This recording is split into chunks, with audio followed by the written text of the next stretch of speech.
Hey guys, now that Syria has fallen, all eyes turn towards the rebel leader of this force that took over Syria. And CNN did an interview with him recently, and I wanted to showcase it here. Check it out. In the past, you have talked about strict Islamic rule. Is that still the plan? People who fear Islamic governance either have seen incorrect implementations of it or do not understand it properly. We are talking about something that aligns with the traditions and nature of the region. The most important thing is to build institutions. We are not talking about rule by individuals or personal whims. It's about institutional governance. Syria deserves a governing system that is institutional, not one where a single ruler makes arbitrary decisions. Many. Like anybody believes him. This guy is like, yeah, we're going to have the institution of execution, the institution of flogging, and the different institutions to punish those that go against Sharia law. Nobody that is honest about the situation thinks that this is going to be a better, kinder ruler than Bashar al-Assad. He's obviously not a moderate. He is an Al-Qaeda terrorist, and that's what it is. Now, the reason why Israel is perhaps, in a better situation right now is because he's not really legitimate in the eyes of the world, and therefore a target against him is almost always a legitimate strike. Syrians are happy and will be happy to see the end of the Assad regime, but they're also worried about what HTS rule would mean, including minorities. No one has the right to erase another group. These sects have coexisted in this region for hundreds of years, and no one has the right to eliminate them. There must be a legal framework that protects and ensures the rights of all, not a system that serves only one sect, as Assad's regime has done. Listening to you speaking, you've gone through quite the transformation. Once an Al-Qaeda leader, your group has had affiliations with Al-Qaeda, with ISIS, and now you are projecting this image of a moderate leader and a moderate group. What is HTS right now? Hayat Tahrir al-Sham is one of the factions in the region, just like all the others. Now we're talking about a larger project. We're talking about building Syria.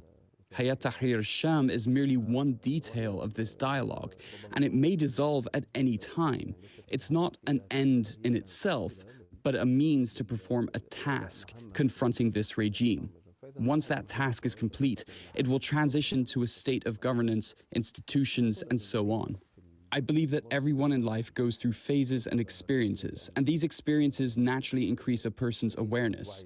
A person in their 20s will have a different personality than someone in their 30s or 40s, and certainly someone in their 50s. So in my 20s, I was a terrorist.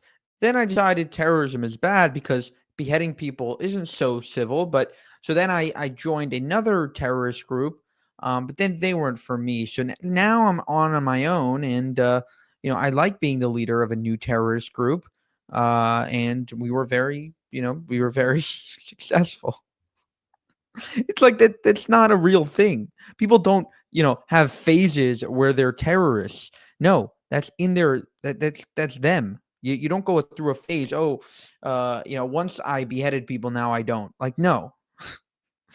This guy is most definitely not a moderate, and anyone trying to trick you into thinking that he is probably doesn't have a good intentions or a good agenda. Those days behind you? Sometimes it's essential to adjust to reality, and because someone who rigidly clings to certain ideas and principles without flexibility cannot effectively lead societies or navigate complex conflicts like the one happening in Syria. People listening to this are going to wonder why they should believe you. You are still a specially designated global terrorist by the United States with a $10 million bounty on your head.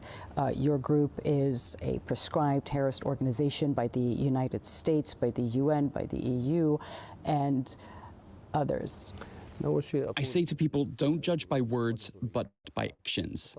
I believe the reality speaks for itself. These classifications are primarily political and at the same time wrong. I define a terrorist as someone who intentionally kills civilians, harms innocents, or displaces people. If we're being honest, many of the wars waged by major powers in Arab, Muslim, and even non-Muslim countries have involved the deliberate killing of thousands, the destruction of homes, and the displacement of millions. Even the regime itself is guilty of such actions. But the US and others would say is that you were parts of groups that did exactly that. Personally, I have not done these things. The situation must be stood in its historical context. There was a massive war in Iraq that deeply stirred people's emotions, prompting many to go there. The circumstances of that war led people to various places, and my path led me to one of those locations. Given my level of awareness and my young age at the time, my actions evolved to where I am today. I didn't go to Iraq with those intentions. I went to defend the Iraqi people. When I returned to Syria, I didn't want to bring what happened in Iraq into Syria. That's why there were disagreements between us and ISIS. People would be wondering why you've agreed to speak with us. What is happening in Syria is significant for the entire world. This event has positive repercussions globally. Under the regime's rule, Syria became a source of concern and trouble for everyone. Stabilizing Syria will bring many people back. Today, in the liberated areas, about 1/3 of the population lives in camps, approximately 1.5 million people. I believe we can soon reach a point where there are no camps. With the rehabilitation of the liberated areas, people will return to their homes. Many refugees in Turkey will likely return, as will a significant number of refugees in Lebanon and Jordan. Even refugees in Europe may return to rebuild their country. So if there's one thing you have to understand about terrorists is that they don't think that they're bad. In their head, they're the good guys. They're the ones that are going to save the world by bringing Sharia law globally. They're going to save the heretics. Those heretics are us. They think that they're saving us from our heretical selves by introducing Islam. But what they don't understand is that we don't want to be saved. We don't want to be saved because we're the good guys. And how do I know that we're the good guys? Because we don't rape women or behead babies. For more, subscribe to this channel. If you want to help us make more of these videos, you can go to buymeacoffee.com/JewishUncensored.